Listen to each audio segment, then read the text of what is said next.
In this session, I'd like to speak about Psalm 5. At the beginning of the psalm, we hear for the leader with stringed instruments, a psalm of David. Now, a couple of notes about that. First of all, with stringed instruments, we're really not sure what that means.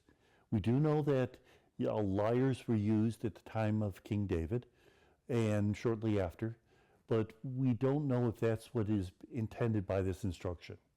Unfortunately, a lot of the musical annotation has been lost and has become confused.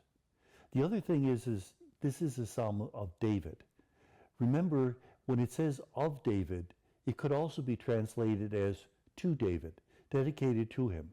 And in fact, this psalm has a verse that makes it clear that this was not written by David, because it speaks about going into the holy temple. The temple wasn't built during David's days. It was only built during the reign of his son Solomon. The psalmist calls upon the Lord to hear his sighing, and he contrasts himself with those who are wicked. The wicked, what comes forth from their mouth? Lies, slander. What comes forth from his mouth? Sighing. He is calling upon the Lord, realizing that but for the Lord's grace, he will not make it. We're not exactly sure what is going on here, what difficulty the man is suffering, but in this particular case, it seems to have more to do with humans, enemies, than with some sort of supernatural phenomena like a pestilence or an earthquake, or even of an enemy army attacking Jerusalem. In this case, because the man has been faithful to the Lord, he can enter into God's house, his holy temple. And this is part of that wisdom idea, that if you're good, then you will be in good pleasure with God.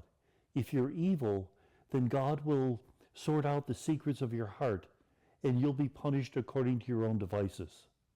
Now, we have to be careful here, because if we apply this too literally, then we're trying to curse our enemies, whoever they might be, whether it be individuals or nations or whatever. Remember, these psalms have to be spiritualized in our time. And so what are our true enemies?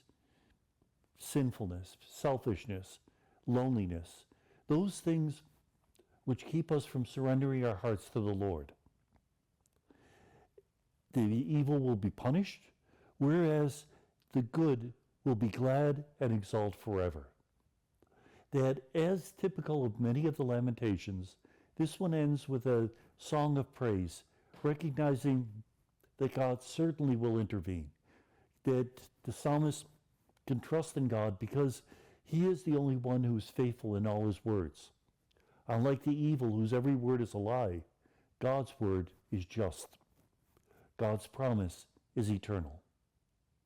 And may God bless us.